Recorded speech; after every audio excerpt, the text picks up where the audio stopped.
I have a question for you guys. Who among you actually still remembers Body Harvest? It's an old Nintendo 64 game that came out way back in 1998. Probably very few of you. The game is about disgusting giant insects and aliens attacking our world. As a soldier, we have to travel through different eras of time to fight them off. For the standards back then, the aliens looked pretty creepy, but it wasn't actually the monsters that caused the most fear. It was something entirely different. Something invisible. Something you couldn't grab hold of. A paralyzing emptiness. Just let the gameplay sink in for a brief moment.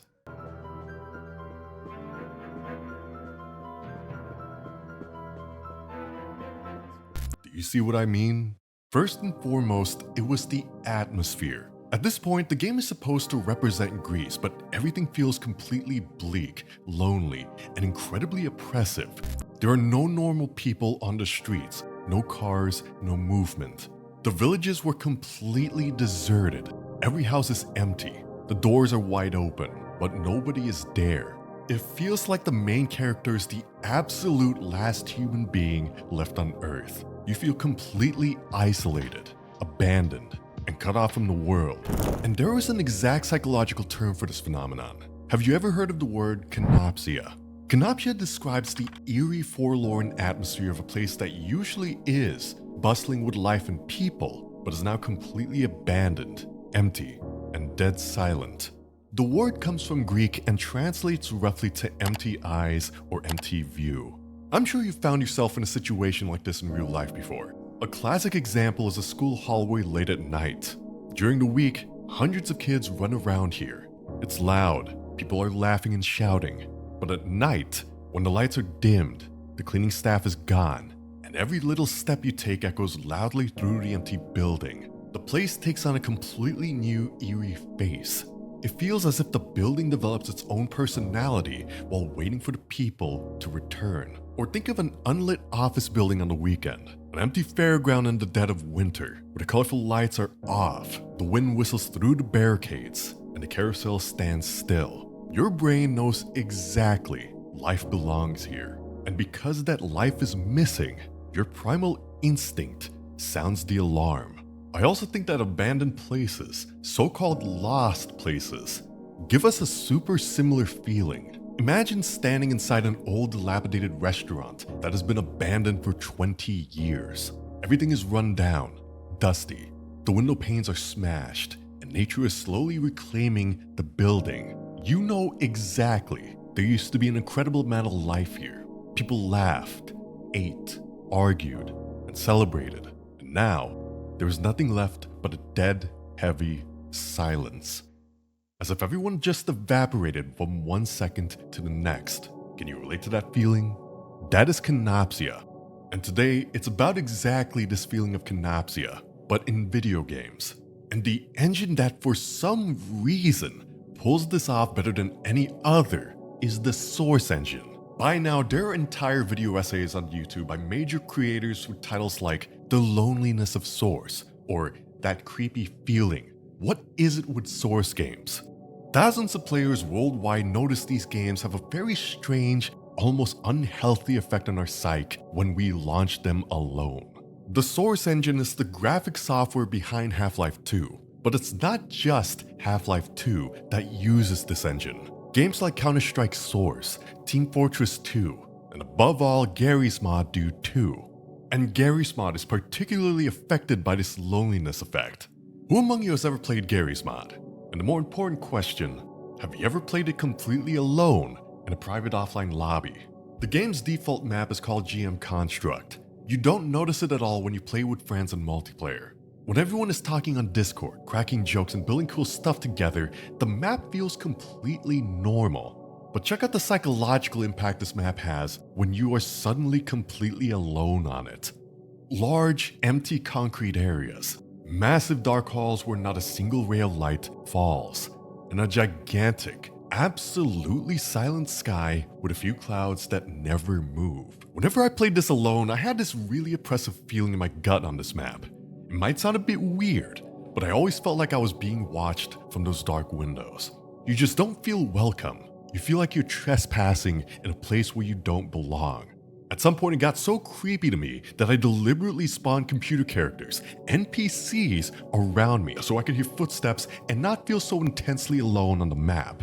That might sound stupid at first, but I recently found out that I am absolutely not the only person who did that. Because so many players felt so uncomfortable on GM Construct back then, a modder created a custom version called Haunted GM Construct. It's basically the exact same map, with the only difference being that a creepy black ghost is now actually waiting for you in the dark rooms, suddenly making your worst paranoia real. In Half-Life 2, by the way, you are genuinely being watched the entire time during your adventure. And it's by this mysterious figure in a suit, the G-Man. He always stands far away on unreachable rooftops, balconies, or behind windows. He doesn't say a single word. He just stares at you with a cold gaze, adjusts his tie, and then immediately disappears behind a wall if you try to run toward him. But let's go back to Garry's mod. There is one very specific Gmod map, and I swear to you, there is nothing on Earth that causes more Kenopsia than this place. The map is called RP Downtown version 2. It's a map that is actually intended for roleplay, where players play cops, shop owners, or gangsters.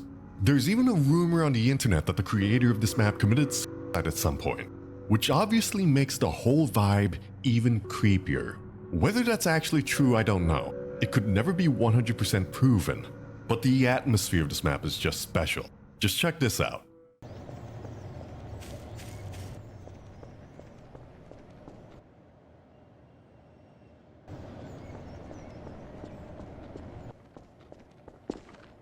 Again, probably no one would notice if you played this with 40 other people in multiplayer, but alone, it's pure horror. This entire map doesn't just cause Kenopsia though, it also triggers an extreme Uncanny Valley effect.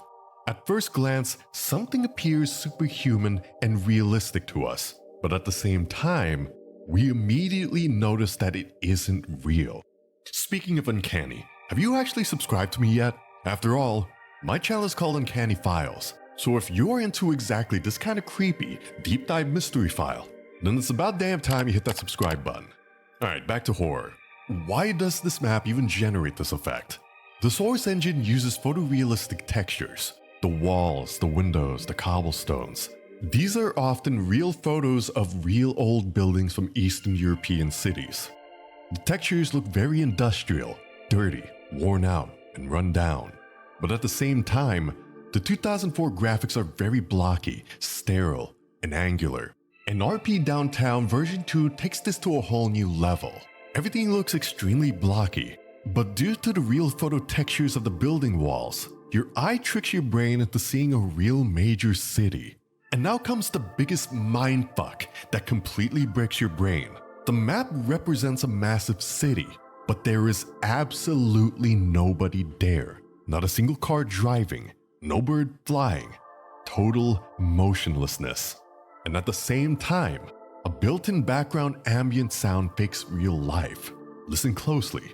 In the background, you can faintly hear the muffled rumble of a crowd, driving cars, the clicking of wheels on the asphalt, and silence in the distance. But when you turn around, you see absolutely none of it. Everything is empty. This feeling, hearing life, but seeing a completely dead backdrop, is what intensifies this Kenopsia effect tenfold. You feel trapped in an empty prison you can't escape from, while the world around you has died. This creepy feeling of loneliness exists in many other games too though. Think about Super Mario 64 and the old Nintendo 64 for example. That game also uses photorealistic textures layered over what are actually very old pixelated graphics. Loneliness is a perfect key word here, because I think you can apply it to the entirety of Mario 64. Other Mario games always feel incredibly alive, colorful, loud, and cheerful. Toads are dancing everywhere. The music is catchy. But in Mario 64, you have this constant feeling of being completely alone inside Princess Peach's castle and its worlds. The castle halls are gigantic, but absolutely empty. No toads, no guards, no movement. Only the ticking of a clock or the echo of your own footsteps. When you jump into the paintings, you enter worlds that often look very cold, isolated, and almost depressing. Do you know what I mean? To this day, many players report a strange melancholic feeling when they explore the castle alone. Perhaps this graphical Kenopsia plays a heavy role in that as well. Or what about other Source games like Portal? You find yourself in a gigantic underground laboratory complex owned by Aperture Science. In itself, there are unconsciously a ton of signs of human life. The electricity works perfectly, the test chambers are clean, the lights are on. You are watched everywhere by security cameras, and there are these large glass observation rooms on the walls. However, there is absolutely nobody inside those rooms. The chairs are empty, the monitors flicker aimlessly. Generally, there isn't a single soul around.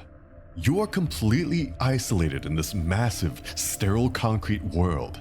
The only thing talking to you is a cold, sarcastic computer program named GLaDOS. It has an extremely creepy touch, and Portal isn't even a horror game. But the feeling of being hunted through a dead lab by an emotionless AI burns itself deep into your brain. And what about classic online games like Counter-Strike or Team Fortress 2? In a full bustling lobby, you would never think that these maps have a creepy or lonely atmosphere. Everything is exploding, shots are being fired, people are screaming in voice chat. Team Fortress 2 in particular is actually a totally fun, colorful comic-style game. But go into an empty Team Fortress lobby on an empty map completely by yourself. When the match is over, the server clock hits 0 and this unnatural silence sets in. Suddenly, it's a completely different, extremely oppressive world. The colorful comic buildings suddenly look like ghost towns. Of course, you can apply this to other games that have absolutely nothing to do with Source Engine, like the legendary online role-playing game World of Warcraft. Have you ever been on a completely empty World of Warcraft private server? When you ride through these massive capital cities like Stormwind or Orgrimmar, where hundreds of real players normally run around, jump, shout, and trade with each other, and suddenly, there is just nobody left. Only the epic heroic background music keeps playing unchanged when you ride all alone through a gigantic ghost town. It is extremely depressing. It feels a bit like returning to a place after a great war and apocalypse where a proud civilization used to be, and now, everything is gone.